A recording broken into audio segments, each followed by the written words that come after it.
third down. There's mailbag questions. The Chiefs have an outside shot at the 1 seed. There's a lot going on. I don't have a lot of time to talk about it, but we're going to try anyway. Let's talk some Chiefs.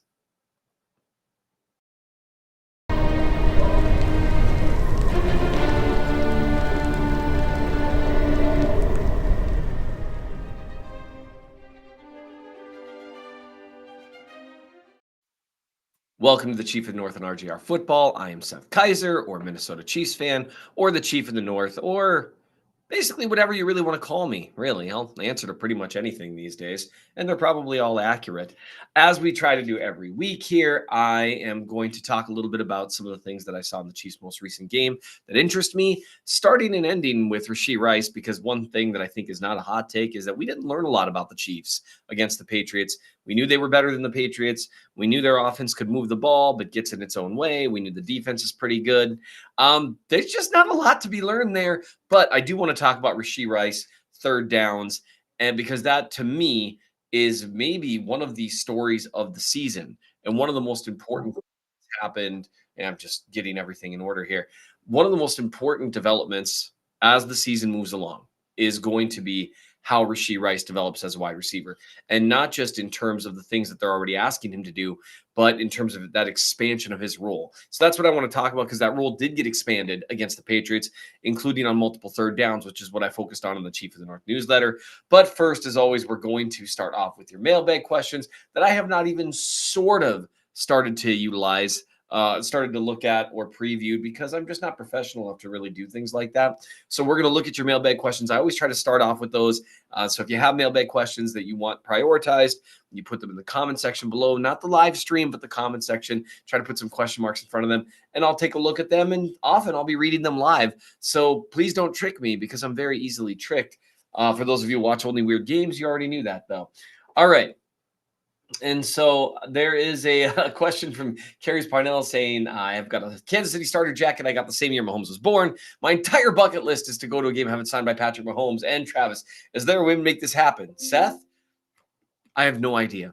But I think probably the better place to get it signed would be training camp, as long as they're still having it at St. Joe's. That would be the best advice that I could give you. There's usually a day or two where the players are signing stuff. A couple times it's been Mahomes. A few times it's been Kelsey, usually not on the same day because those guys get mobbed. But there's a possibility for it. Another thing you do is try to let New Heights know about it. I'm just throwing ideas out there. Travis Kelsey's a little more accessible than he used to be. Squirrel Nest Media is asking, am I wrong in thinking that Morris can develop into a rock-solid left tackle? It looked like he let up a sack against the Pats, but their defense is staunch and Morris is inexperienced. Another interesting storyline to follow down the stretch is the fact that Wanya Morris seems to have taken, at least temporarily, Donovan Smith's job. Now, Smith was not playing at a particularly high level, but he wasn't playing particularly horrifyingly bad. It wasn't great. But Morris's ability as a run blocker adds an element to the offense that they lacked a little bit, because Smith is not a very good run blocker. I don't know that he's a better pass blocker than Smith at this point. There are some issues with his change of direction. Even though he's got a tiny bit of quickness to him, not much, but his lateral agility is not great, and teams are going to start keen on that more and more. You're going to see some inside moves and that kind of thing. But overall, I haven't noticed him particularly tanking the offense or noticed him particularly at all since he came in, which is one of the better compliments you can pay a young player who's trying to learn the position. And so I don't know about rock solid, good enough. I think he could be, and that would be a very, very big deal. So that's honestly, other than like Rashee Rice, that's one of the big things to keep an eye on, because if they're confident in Morris next season, that alters an entire element of what they need this offseason. That's a really, really big deal. Tristan Ratzlaff says, I know it won't happen, but how much would the Chiefs need to give up to get Marvin Harrison Jr.? Like 2 or 3 first-round picks, give or take. It'd be like the equivalent of trying to, get a quarterback, because you're going to need to get into the top 5 to get that guy. He's not going to be available. There's a lot of good wide receivers in this draft. And remember, one thing we've learned this year, and we're going to talk about Rice momentarily, it's not that the Chiefs need a star receiver. They showed last year they don't. They do need a certain level of consistency and competency, though. And that's where the difference lies, is last year MVS was more consistent and competent than he is now. Juju Smith-Schuster was more consistent and competent than anyone they've had until maybe the last few weeks. And they've also were able to have a very expanded role for Juju Smith-Schuster. The fact that he could do everything was a big deal. And so that matters too. Variety, consistency, and competency. That's what they need. They don't necessarily need a star. Now, do I think they should take a receiver in the first round? Absolutely, I do. But you're not going to be able to get far enough up there to grab Harrison Jr. Now, maybe they try to move up a little bit, though, and grab one of the other studs that's in this draft. That would be amazing. Let's just see. Brian Butler asks, who would win in a fight, Captain Crunch or Count Chocula?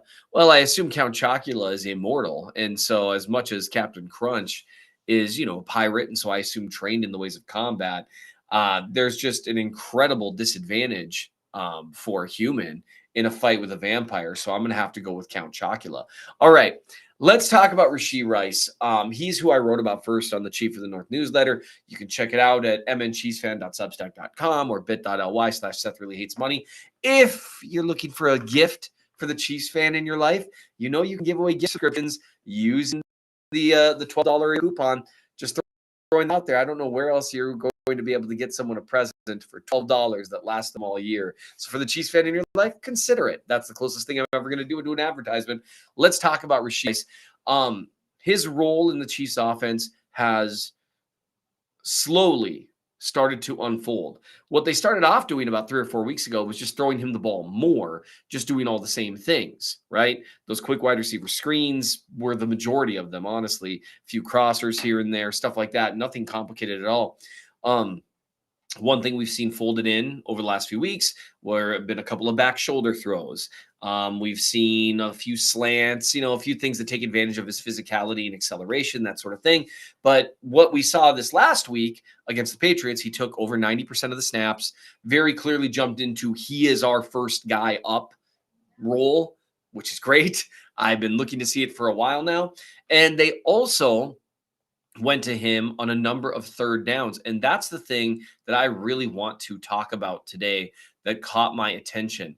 One thing that I wrote about, again, on the Chief of the North newsletter, is the fact that the Chiefs have been missing someone besides Travis Kelce and very occasionally Justin Watson as a go-to person on third down. Now, I'm not talking about third and short, where recently Andy Reid has shown much more of a willingness to just plow the road, move the sticks, go run straight ahead, power look, Pacheco, Clyde, whichever one of them's in, and get the first down. That's been a huge development for the Chiefs in their third and fourth and short.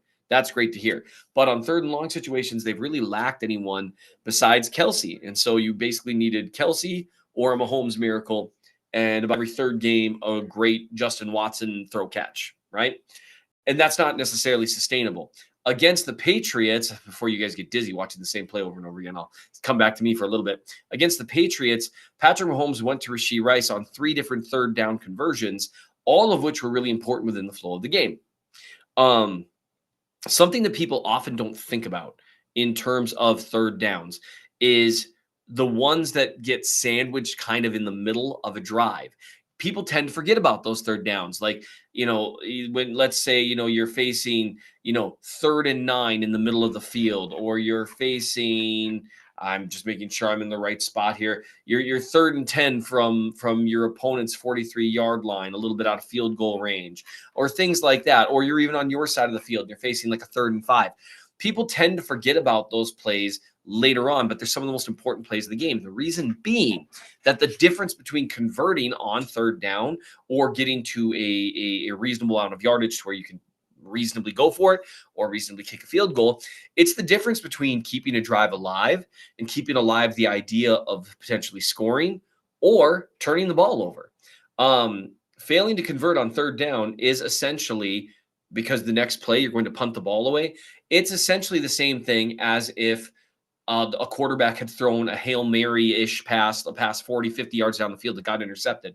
We notice that, right? We notice the interception, and we feel that turnover just deep in our gut, but we don't really recognize that with a failed third down conversion. So there's a massive change that people really don't recognize, and that's why guys that can help you convert on third downs, it matters so much in terms of keeping possession alive. Possessions are the most valuable thing in the game. That's why, besides points, but how you get points with possessions.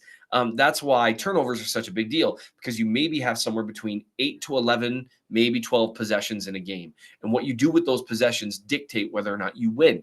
And the more of those possessions you have, the more likely you are to score, right? And the more of those you give away, the less likely you are to score.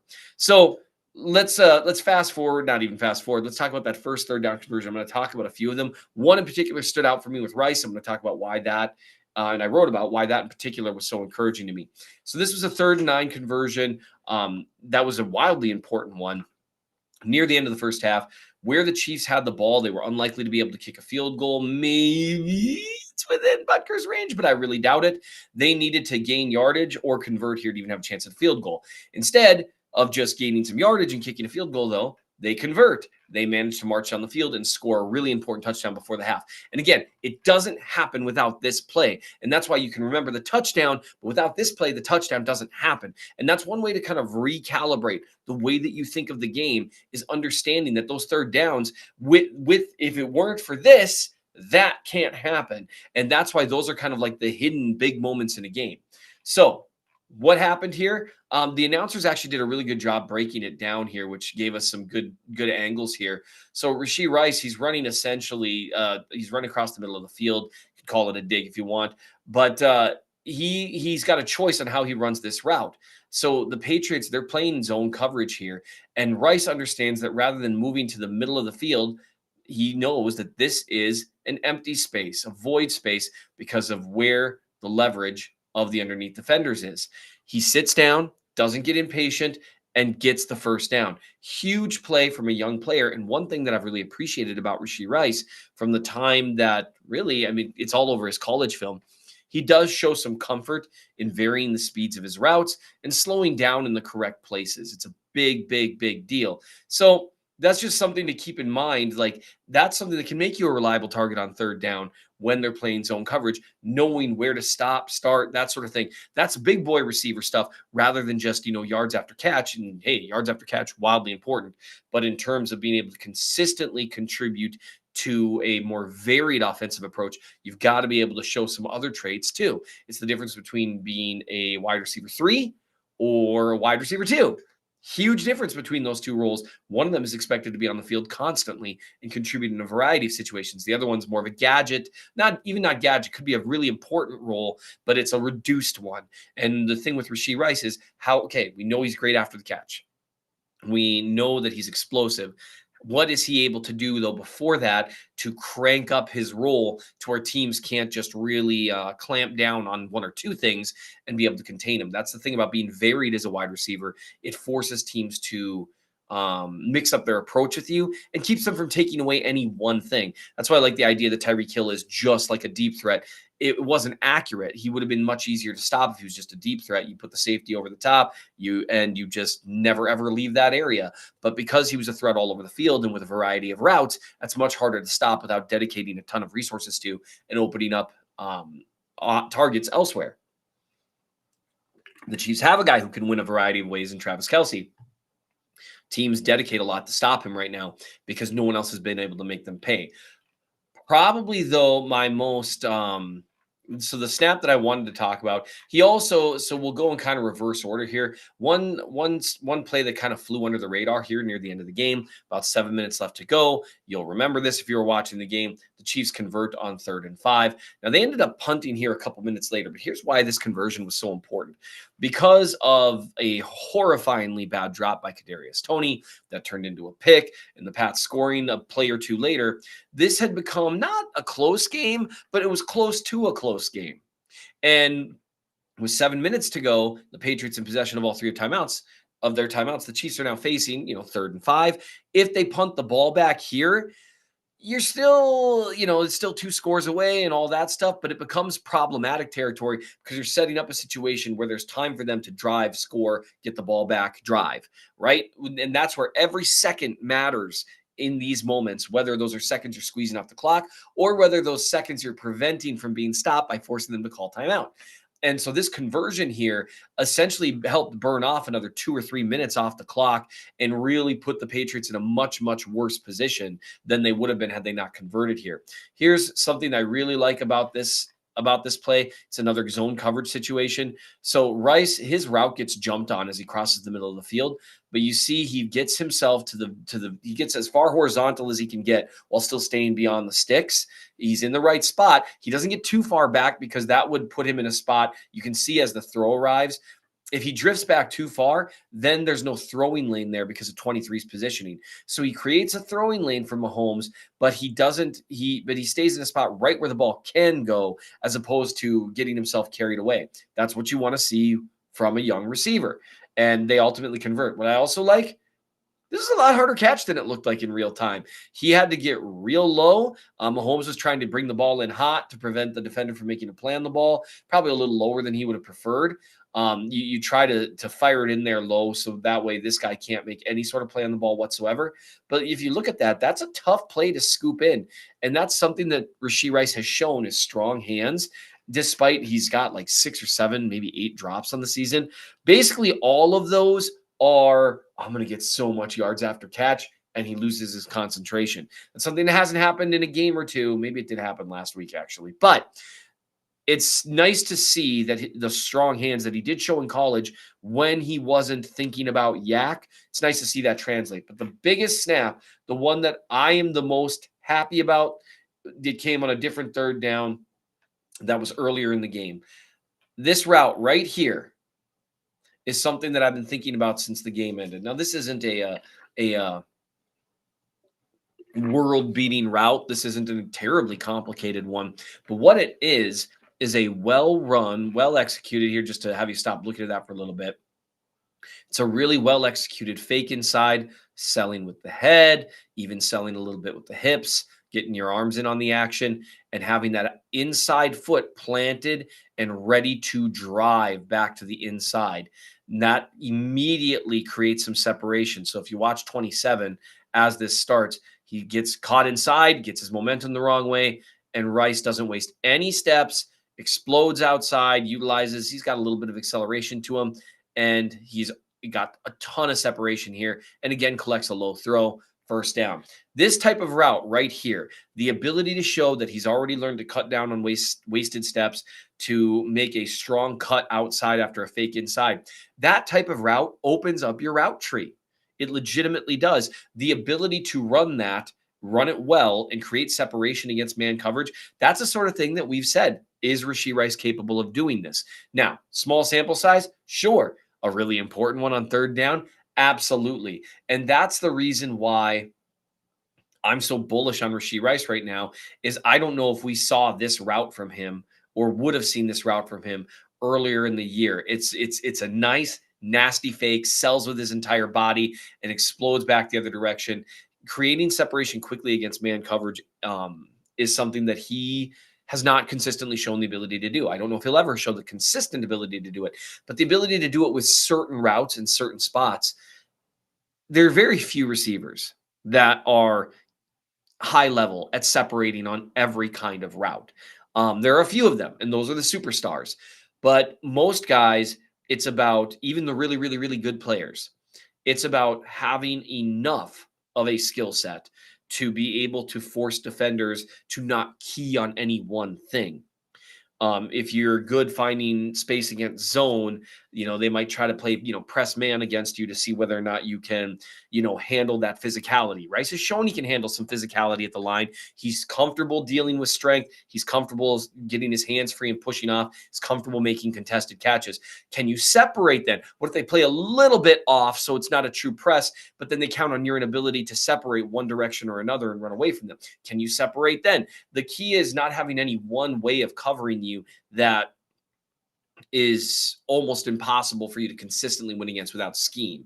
So that was it's an exciting route to see, simply because if Rice is able to find ways to win against man coverage, even if it's just purely as an underneath guy, while being a good zone guy, being a good yards after catch guy, being explosive with the ball in his hands, if he can, and being a contested catch guy, if he can do those things, what you're talking about is an improved version of Juju Smith-Schuster, because he's more explosive with the ball in his hands.